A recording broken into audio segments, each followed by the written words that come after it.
오늘 성탄 예배 말씀의 제목은 기뻐하고 기뻐하더라 라는 제목으로 함께 은혜를 나누겠습니다. 우리 옆에 분과 앞뒤 분과 인사 나누겠습니다. 메리 크리스마스.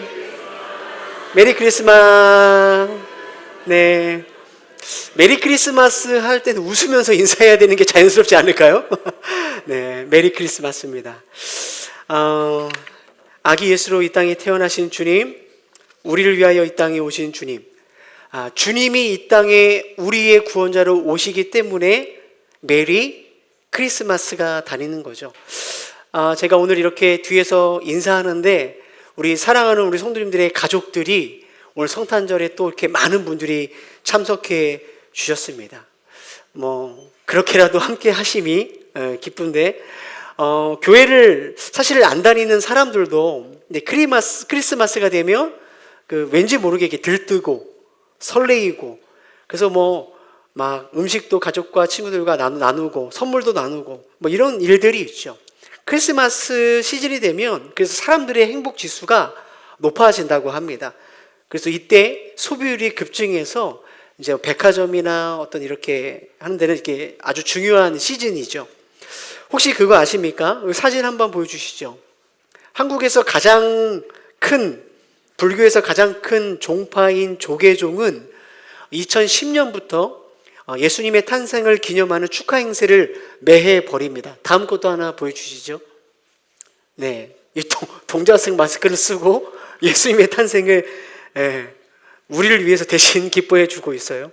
네, 결국에 보면 성탄절이라는 의미가 뭐냐면 그냥 예수님을 모르는 세상 사람들뿐만 아니라 이렇게 다른 종교를 가진 사람들도 이날을 조금 기리고 즐거워하는 것 같아요.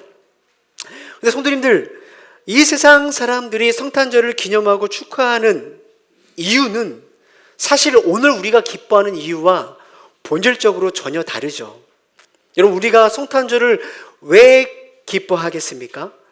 예수님이 저와 여러분의 구원자로 이 땅에 오신 것을 우리가 믿기 때문에 그것이 기쁜 거죠. 그분이 저와 여러분에게 영원한 생명을 주신 것을 믿기에 행복한 겁니다. 그리고 그분이 저와 여러분의 진정한 왕되심을 믿기에 우리가 그분을 예배하고 경배하는 거예요. 그래서 이 세상 사람들이 성탄절을 기뻐하지만 가만히 보면 거기에 뭐가 없냐? 그들은 왕이신 예수님께 드리는 예배가 없다라는 거예요. 경배가 없는 거예요. 그러니까 그들의 크리스마스는 사실은 자기를 기념하고 자기를 기뻐하고 사실은 자기를 예배하는 거죠. 여러분, 오늘 말씀을 보면 이렇게 자신을 예배하는 사람과 이와 정반대로 예수님을 기뻐함으로 예배하는 사람들의 모습이 나옵니다. 그래서 오늘 말씀을 통해서 우리는 성탄을 맞이할 때 우리가 무엇을 기뻐하고 또 누구를 어떻게 예배해야 되는지를 좀 말씀을 통해 우리가 좀 살펴보기를 원해요. 자, 가장 먼저 자기를 기뻐하고 예배하는 사람을 대표하는 한 사람이 등장합니다. 우리가 잘 알고 있는 헤롯 왕이죠. 자, 마태복음 2장 1절 2절 말씀을 함께 읽어보겠습니다. 읽겠습니다. 헤롯 왕 때에 예수께서 유대 베들레헴에 나심에 동방으로부터 박사들이 예루살렘에 이르러 말하되 유대인의 왕으로 날씨니가 어디 계시냐? 우리가 동방에서 그의 별을 보고 그에게 경배하러 왔노라 하니. 여러분, 오늘 성경을 보니까 동방 박사가 유대인의 왕을 경배하기 위해 헤롯 왕이 살고 있던 예루살렘에 방문하죠. 자, 그러자 헤롯이 가장 먼저 뭘 하냐면 대제사장들과 서기관들을 불러서 이게 사실이냐 알아보라고 합니다. 그리고 성경 말씀을 통해 이 말씀이 사실인 것을 확인하죠. 그게 바로 마태복음 2장 4절에서 6절까지 말씀입니다. 함께 읽어보겠습니다. 왕이 모든 대제사장과 백성들의 서기관들을 모아 그리스도가 어디서 나겠느냐 물으니 이르되 유대 베들레헴이오니 이는 선지자로 이렇게 기록된 바 또 유대 땅 베들레헴아 너는 유대 골 중에 가장 작지 아니하도다. 내게서 한 다스린 자가 나와서 내 백성 이스라엘 목자가 되리라 하였음이니이다.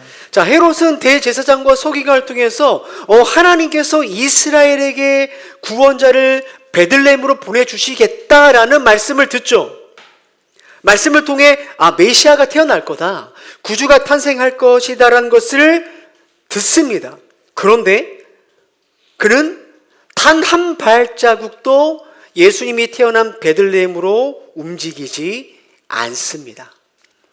예루살렘부터 베들레헴까지 거리가 대략 한 9km 정도 돼요. 그렇게 멀지 않는 거리죠. 성경을 통해 분명하게 그는 구원의 소식을 알았지만 헤롯에게는 뭐가 없죠? 예배가 없다라는 거예요. 예배가 없어요. 이유가 뭘까요? 계속해서 자기가 왕이 되고 싶은 거예요. 그의 인생에 나 대신에 내 왕자의 자리에 누구도 내주고 싶지 않았기 때문에 그렇죠. 그런데 여러분, 오늘 헤롯의 모습을 보면 좀 특이한 점 하나를 발견할 수 있어요. 헤롯이요, 사람들의 눈을 의식합니다. 그래서 그가요, 예배하는 척을 해요. 흉내를 냅니다. 그게 8절이에요. 제가 읽어볼게요. 베들레헴으로 보내어 이르되 가서 아기에 대해서 자세히 알아보고 찾거든 내게 구하여 뭐예요? 나도 가서 그에게 경배하게 하라. 나도 예배할 수 있도록 해라 라고 이야기하죠. 그의 입은 경배한다고 말합니다. 그는 예배하겠다고 말합니다. 그러나 본래 그의 속마음은 따로 있죠. 내가 왕이 되기 위해서 왕으로 오신 예수님을 죽이려는 계획을 합니다. 오늘 우리가 읽지 않았지만 마태복음 2장 16절에 보면 헤롯은 2살 아래로 태어난 모든 아이를 다 죽입니다. 사랑하는 성도님들, 예수님이 태어나신 날을 기념하는 크리스마스, 이 성탄절에 오늘 헤롯이 우리에게 주는 교훈이 무엇일까요? 예수님을 왕으로 예배하지 않는 인생, 예배할 기회가 있고 은혜가 있었지만 그 예배에 실패한 인생이 얼마나 무섭고 끔찍한 인생을 살아가는지를 우리에게 잘 보여주는 거 아닙니까? 크리스마스란 말의 뜻이 뭐죠? 크리스마스, 예수 그리스도를 의미하는 크라이스트라는 단어와 마스, 예배하다, 경배하다라는 단어가 합쳐진 단어죠. 즉 크리스마스는 예수님을 예배하고 경배하는 날이에요. 여러분 잘 알고 있는 팀 켈러 목사님이 이렇게 이야기를 합니다. 함께 좀 읽어볼까요? 시작. 우리가 복음을 정말 이해했다면 그것은 언제나 겸손과 기쁨 그리고 예배로 나타난다. 우리가 복음을 정말로 이해했다면 그것은 반드시 겸손과 기쁨 그리고 예배로 나타난다. 예배로. 사랑하는 성도님들, 우리가 알고 있는 성경의 지식, 우리의 신앙의 경력, 여러분이 지금까지 봤던 수많은 좋은 훈련과 신앙의 경험들이 여러분 주님을 예배하는 예배로 연결되지 않으면 그 지식은 죽은 지식이죠. 아니요, 사실 단순히 죽은 지식으로 끝나지 않습니다. 헤롯이 그것을 잘 보여주는 거 아니에요? 죽은 지식으로 끝나지 않고 그가 단순히 예배에 실패하는 것으로 끝나지 않고 그 실패가 뭘로 연결되죠? 내가 왕이 되기 위해 예수를 죽이려고 수많은 어린이들을 무참히 죽이는 끔찍한 인생으로 연결이 된다라는 거예요. 이와 마찬가지로 예배로 연결되지 않는 우리의 신앙은요, 반드시 내가 왕이 되기 위해 누군가에게 상처를 주게 됩니다. 누군가를 억압하고 누군가를 미워하고 사실은 진짜 죽이지 못할 뿐이지 죽이는 일을 하게 된다라는 거예요. 여러분, 오늘 헤롯의 인생을 잘 표현하는 내용이 3절에 또 하나 등장합니다. 마태복음 2장 3절에 보니까 이렇게 기록되어 있어요. 왕이 태어나셨다라는 소식을 들었자 헤롯 왕과 온 예루살렘이 듣고 뭐예요? 소동한지라. 소동하다는 뜻이 뭐냐면 동요가 됐다는 거죠. 고민이 됐다는 뜻이에요. 그래서 현대인의 성경은 헤롯 왕이 근심했다. 세번역에 보니까 당황했다라고 표현합니다. 그러니까 예배가 없는 헤롯의 삶의 특징이 뭐냐? 그의 인생은 동요가 되는 인생이에요. 근심하는 인생이에요. 당황하는 인생을 살았다는 것입니다. 실제로 유대 역사학자였던 요세푸스의 유대의 사나, 또 로마의 역사였던 타키투스의 연대기를 보면 헤롯이 어떤 인생을 살았는지를 자세하게 기록되어 있는데요. 대표적인 것만 보면 헤롯은 자신의 왕권을 지키기 위해 아내를 죽였어요. 그죠? 아내를 죽였어. 어른들이 이렇게 해야 되는데 어른들은 그게 자연스러운가 봐요. 애들 예배 드리니까 너무 좋네요. 얘네 보고 예배하지. 아내를 죽이고 장모를 죽였어요. 그죠? 그리고 실제로 아들들을 죽였어요. 아들들. 자신의 아들들. 그리고 그 자신이 헤롯 왕이 죽기 며칠 전에 자기가 직접 다음 왕으로 세운 맏아들까지 처형을 시켰어요. 여러분, 얼마나 끔찍한 인생입니까? 그죠? 그러니까 그의 인생이 얼마나 동요하는 인생이었는지, 평생을 얼마나 불안과 염려로 끊임없이 내가 누군가를 죽이지 않는 인생을 살았는지를 너무나 잘 보여주는 거 아닙니까? 근데 여러분, 우리의 왕이신 예수님 어떻죠? 요한복음 10장 10절, 도적이 오는 것은 도적질하고 죽이고 멸망시키는 것뿐이요, 내가 온 것은 양으로 생명을 얻게 하고 뭐예요? 더 풍성히 얻게 하려는 것이라. 오늘 우리의 왕으로 오신 예수님께서 이 땅에 오신 목적은 분명하죠. 그분은 저와 여러분에게 영원한 생명을 주시고 그것으로 끝나는 게 아니라 이 땅을 살아가는 동안에 계속해서 우리를 더 풍성한 생명의 자리로 우리를 인도해 주시기 위해 이 땅에 오셨다는 거예요. 우리가 우리의 목자 되신 주님의 음성을 들으며 그 주님께 예배할 때 주님 우리의 삶에 가장 좋은 길로 인도해 주신다라는 거예요. 사랑하는 성도님들, 지금도 보이지 않지만 우리의 대적 마귀는요, 우리가 이 세상을 살아갈 때 끊임없이 우리를 유혹하고 시험에 빠뜨리죠. 그 시험의 가장 중심이 뭐죠? 우리에게 헤롯의 인생으로 살아가라는 거예요. 네가 왕이다, 네가 주인이다, 누가 누구를 왕으로 삼냐, 너가 너를 기뻐하고 너가 너를 예배하라라고 우리에게 이야기하죠. 여러분, 근데 기억하셔야 됩니다. 예수님이 아니라 나를 예배하는 인생은 참된 평온과 기쁨을 도적질 당하게 되는 거예요. 끊임없이 나를 예배하는 인생은 반드시 소동하고 근심하고 누군가를 죽이는 헤롯의 인생으로 살아가게 된다는 거죠. 오늘 예배하는 우리 모두에게 메리 크리스마스, 기쁘게 우리 주님을 예배하는 인생, 그 주님을 왕으로 모시기를 결정하고 살아가는 예배하는 삶이 되기를 주님의 이름으로 축복합니다.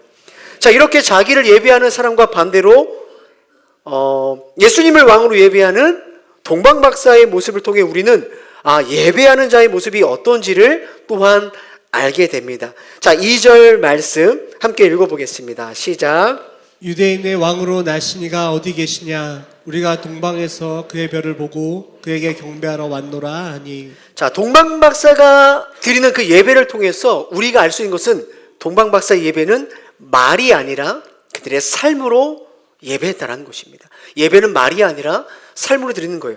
성도님들, 동방박사에 대해서 성경은 정확하게 그들이 어디서 왔는지를 알려주지 않습니다. 그런데 이 동방박사를 표현하는 이 박사라는 헬라어가 마고이라는 단어를 쓰는데, 이 마고이라는 단어가 구약 성경에 나옵니다. 바로 다니엘에서 나와요. 다니엘서.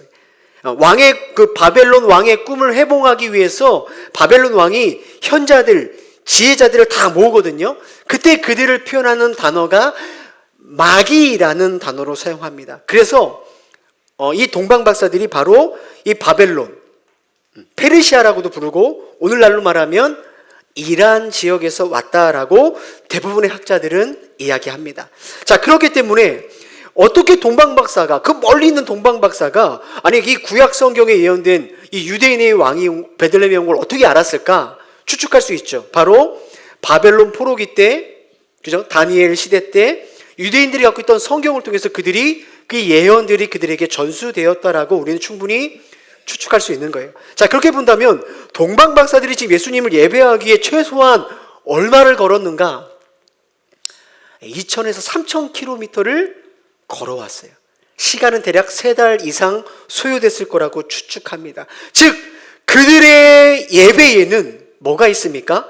자신들이 갖고 있는 어떤 지위, 그 땅에서 누릴 수 있는 편안함 다 내려놓고 이 먼 길을 많은 시간을 할애해서 예수님을 예배하기 위해 왔다라는 거죠. 또한 우리가 잘 읽는 것처럼 그들은 빈손으로 오지 않았습니다. 오늘 마태복음 2장 11절, 황금과 유향과 모략을 예물로 드리니라. 우리가 이 3가지 예물 다 아시지 않습니까? 황금은 왕에게 드리는 선물이죠. 그들이 예수님을 왕으로 예배했다라는 거예요. 유향은 뭐죠?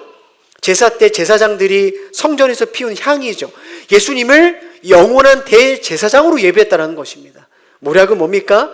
죽은 몸에 바르는 방부제 같은 거죠. 그들은 예수님의 고난과 죽음을 준비하는 예배를 예표적으로 드렸다라는 거예요. 누구의 예배와 비교되죠? 헤롯의 예배. 헤롯은 입으로만 예배했죠. 8절, 나도 가서 그에게 경배하게 하라.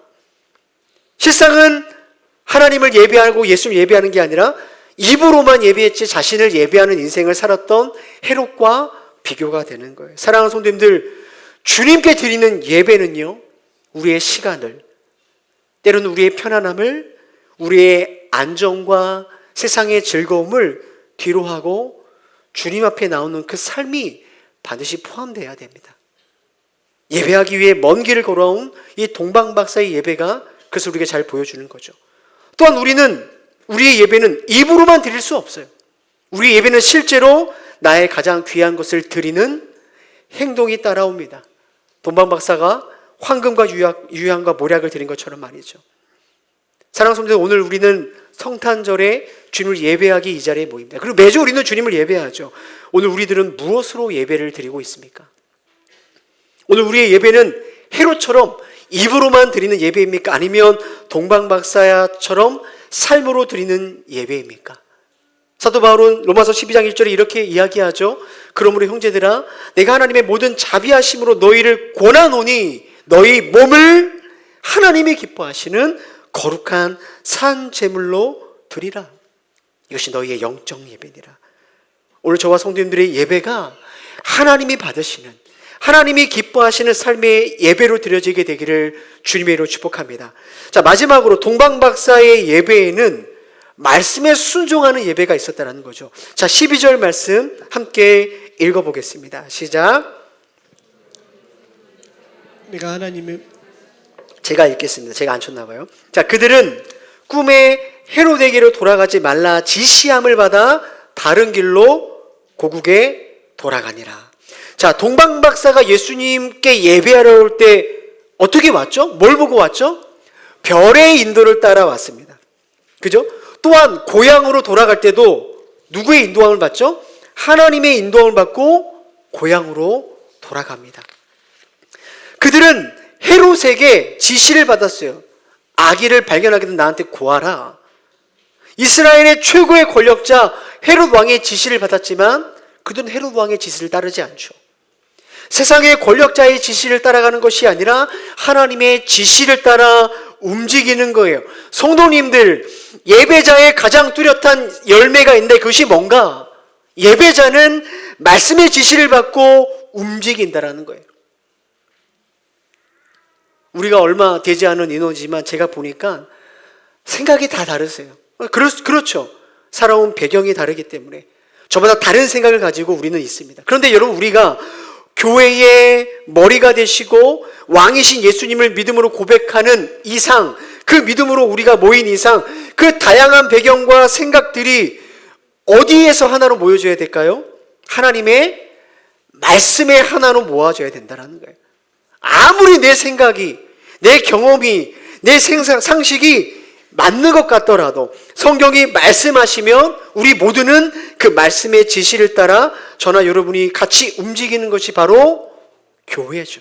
그게 교회입니다. 사랑하는 성도님들, 세상은 계속해서 우리에게 헤롯의 생각, 헤롯의 논리, 헤롯의 지시를 따라 움직이지만 교회는 안 됩니다. 교회는 절대 헤롯의 지시를 따라 움직이는 곳이 아니에요. 그러면 교회가 헤롯을 닮아갑니다. 다 왕이 되고 다 주인 되고 싶기 때문에 교회에 소동이 일어나요. 소동이. 반드시 헤롯처럼 누군가를 적대하고 예수님의 뜻을 죽이는 일을 다른 누가 아니라 교회가 할 수 있다는 거예요. 교회 안에서 정말 믿음의 사람들이 결정적으로 구분되는 때가 있어요. 언젠지 아십니까?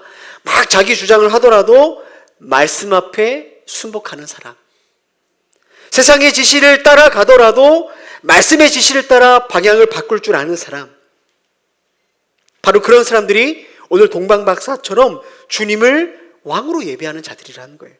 사랑하는 성도님들, 오늘 우리들은 누구의 지시를 받고 누구의 지시를 따르고 있습니까? 여러분, 말씀을 통하여 성령의 지시를 받고 살아가십니까? 아니면 헤롯의 지시를 받고 살아가고 계십니까? 오늘 성탄 예배를 드리는 우리 모두가 말씀의 지도를 받는, 성령의 인도하심을 받는 그런 참된 예배자가 되기를 주님의 이름으로 축복합니다. 말씀을 맺겠습니다. 우리는 여전히 헤롯처럼 살아갈 때가 있죠.